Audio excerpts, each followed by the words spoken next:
Afin de creuser la personnalité enfantine du Cédric Jubilard, suspect numéro 1 dans la disparition de sa femme Delphine, les juges d'instruction ont donc posé 1001 questions sur celui qui est détenu depuis plus d'1 an en détention provisoire pour homicide par conjoint.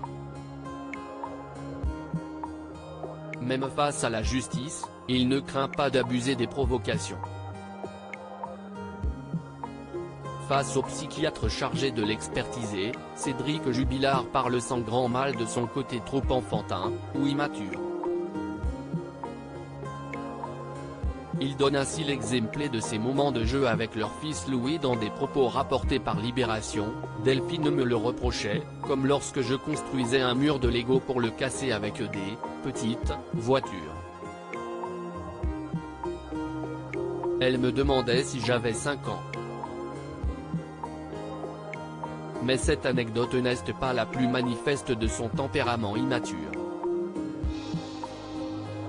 Et quand les juges l'interrogent sur son intimité avec Delphine et lui demandent s'il est vrai qu'il a confisqué les sextoys de son épouse, il répond, d'après Libération, « J'ai repris mes jouets ».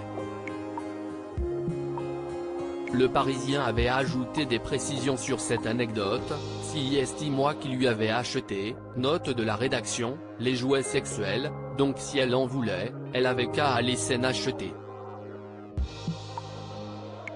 La sexualité du couple est scrutée pour les besoins de l'enquête, car la piste du crime conjugal est la principale selon la justice.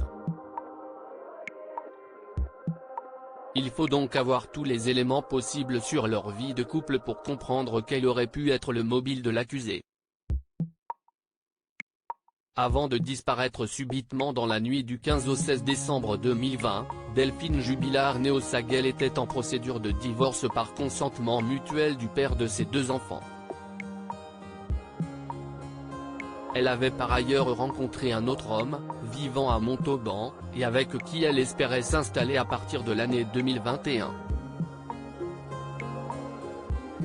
Sa soirée dans sa maison, avec ses petits et son futur ex-mari, a connu une tournure mystérieuse, puisque l'on ne sait toujours pas, après 1 an et demi de recherche, ce qui est arrivé à l'infirmière du Tarn dont le corps reste introuvable.